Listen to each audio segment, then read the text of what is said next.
What is up, everybody? JD here. I hope you're doing well today. Got a really interesting and special one in from Kizer today that we're going to check out. Let's get it.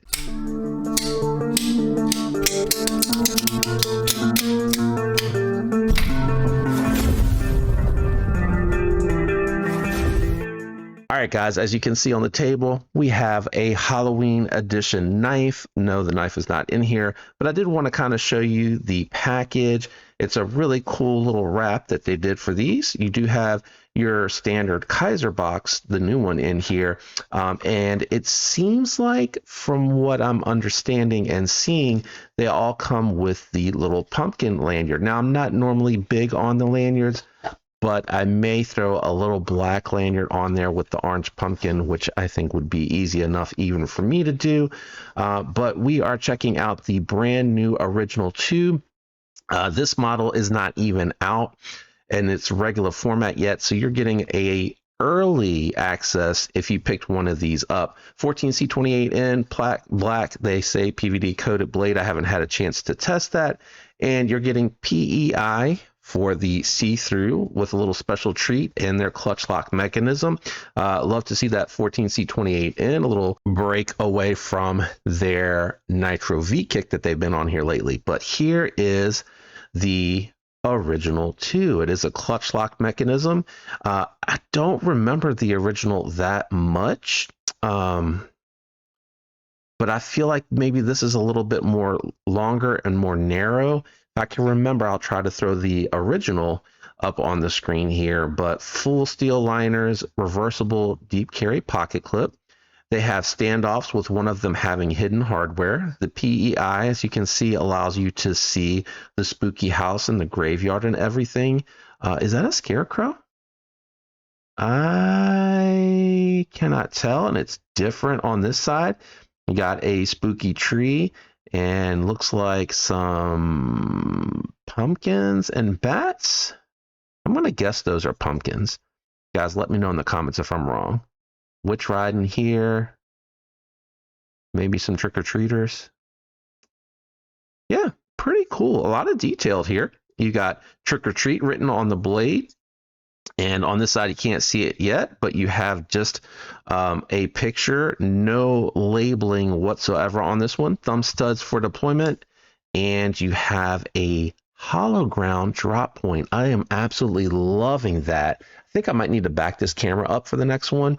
I don't want to go too high on this camera angle because I feel good about where it's at, but I may need to move this up. I feel like I'm really close, but it's been a little while, a couple months, since I've been able to do the tabletop recording.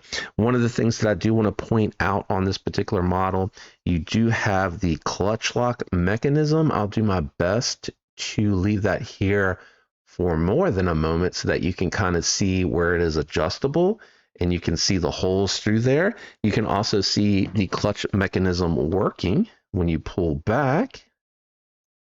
You can see the spring is compressed, and then you can see it move when it is unlocked and locked. So I do like that about this one.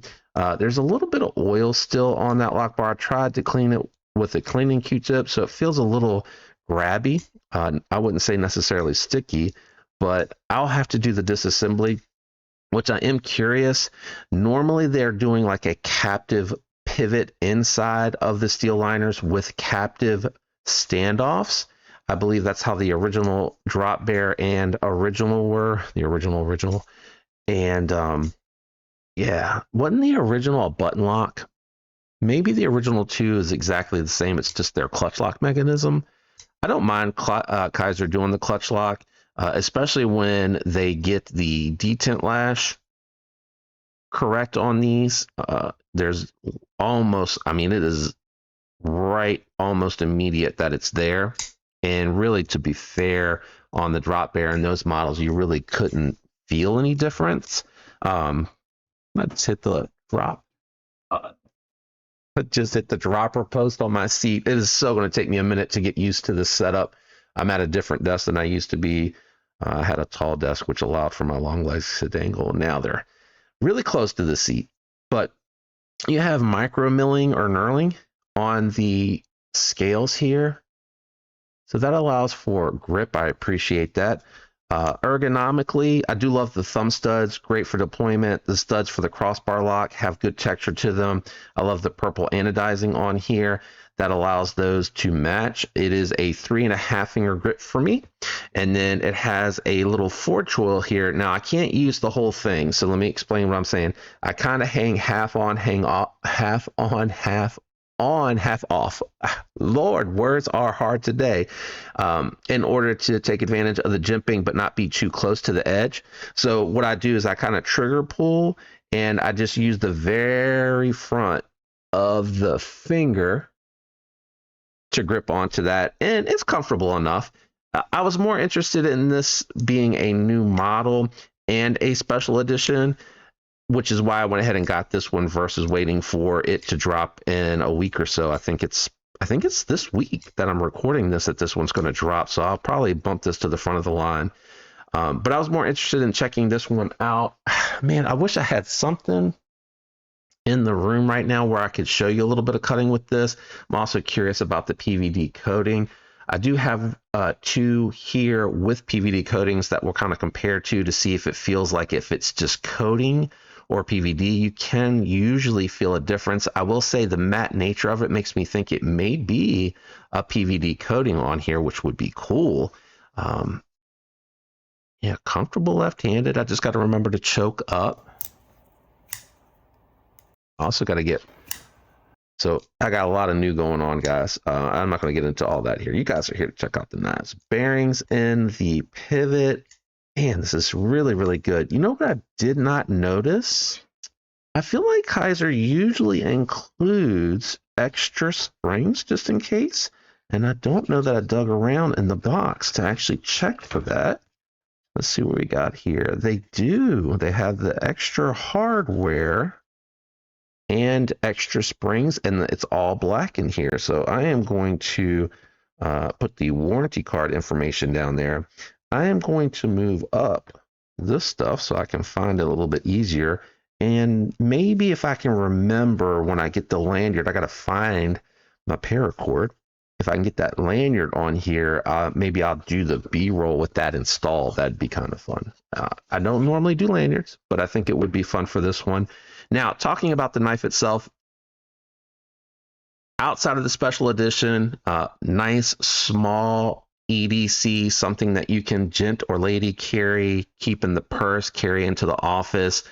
Small to large hands, I think you'll be okay. Larger than large, like myself, you just got to make some concessions, which I'm okay with a knife like this. If I'm going to hard use a knife, I'm probably not going to grab this one. This would be like opening packages, opening mail, cutting randomly, not frequently with this one, just the model, not talking about the special edition version, and probably occasionally breaking down a box. It cuts really well. It's very, very slicey with that hollow ground. That hollow ground is awesome.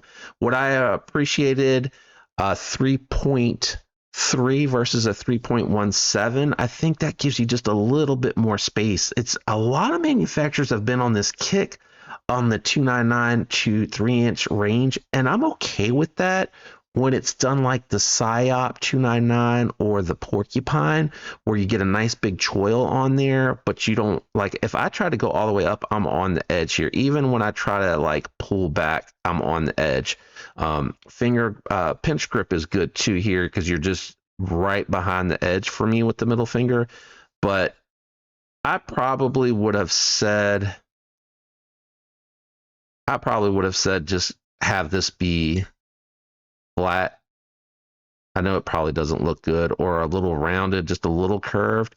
And that way someone with the larger hands can really just be full 4-finger grip, choked up tight. I know it probably makes it a little bit boring looking, but that's probably where I would be with this one. Let's do some quick size comparisons, because I do have a couple of those 3-inch blades that I think are going to really demonstrate how that can be done really, really well. All right, here are two Vostids that are my favorite. And I mentioned the 3-inch blade. The Porcupine has this, but you see how generous that forge choil is, and they kick it way out here. I can even choke up a little bit further on that forge choil. Granted, I do hang off the back a tiny bit, but not as much as I do on the original 2. And I can get a good grip on there. I will say I do like the hollow grind on the original 2 for its sliciness, but this one here I feel like would be a little bit better suited for all around use. And then even with the Raccoon, this is kind of what I was talking about. Instead of it being curved, you could have done a flatter spot. With that jimping, I'd still want that jimping. I wish they would add that to the Raccoon here, because I do worry about slipping forward. But that allows me to I can still get nearly a 4-finger grip choke back. But if I want to choke up and really just have the room to kind of spread out, the Raccoon really affords that opportunity. But as you can see, it's right in between these two. So underneath the Raccoon and a little bit above as far as the overall size of the original. The Porcupine is less than the original 2. I got a couple more, and then we'll wrap it up with final thoughts and impressions. So I do have a couple of budget knives here. One that I really want to showcase. I do like this Dermal a lot. This one here is a little bit longer, not by much, but a little bit longer than the original. And the Wixco Squirt, I really like these knives from Wixco. This has a true PVD coating, as does the one on the Porcupine here. And I will say it does feel very similar to the Wixco. The Porcupine was stonewashed, so it feels smooth, so that throws me off a little bit. And then the Raccoon just has a coated blade, and this has like a very smooth feel to it. I got some tape residue on here still. I did not do a good job cleaning up my Porcupine here, but I will say the coating on here has held up really, really well. Let me get these out of the way. I said thoughts and impressions, but we got to weigh the knife. All right, scale out and on. I'm thinking this is going to be like 3.2, maybe even less. Way less, coming in at 2.6. That's very surprising. This is a super lightweight carry. I like that about this one. Let me get the scale out of the way. We'll go ahead and wrap it up with final thoughts and impressions. All right, guys, final thoughts and impressions on the original 2. I grade on a scale of 1 to 10, 1 being the lowest, 10 being the highest. Now, for budget materials like steel liners, PEI, G10 micarta scales, and budget-friendly steels like 14C28N, Nitro VD2, I limit those to a 7.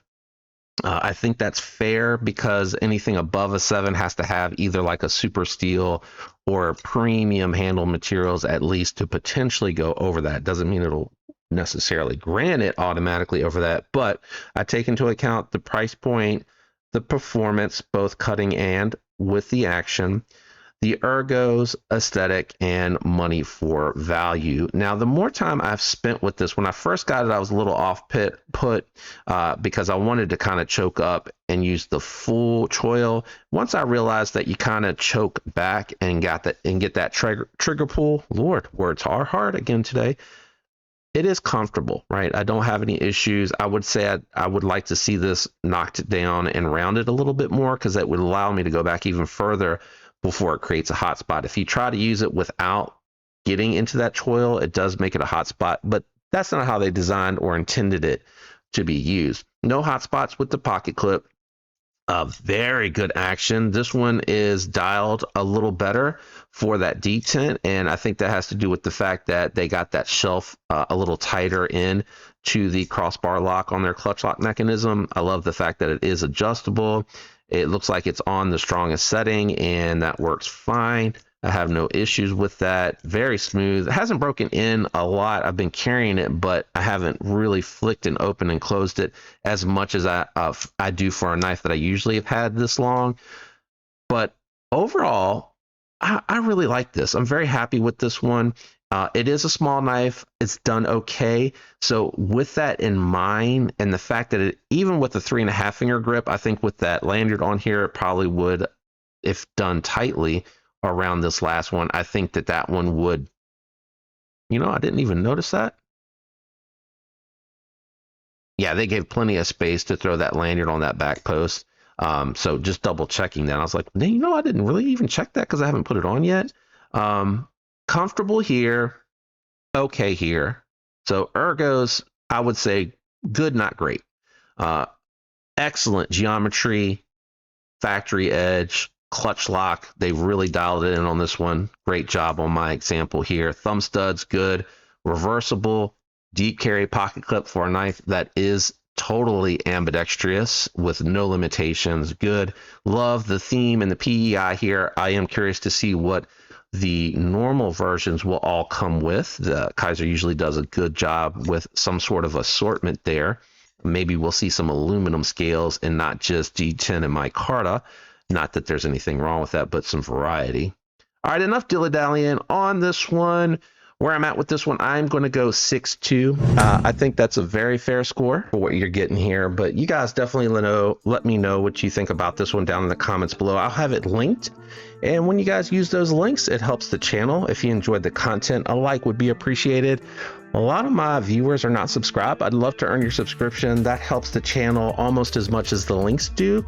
So thank you if you do choose to subscribe or use those links. Shout out to my channel members. Love you guys. That's it for me today. Thanks for hanging out, guys. I'll catch you on the next one. Goodbye.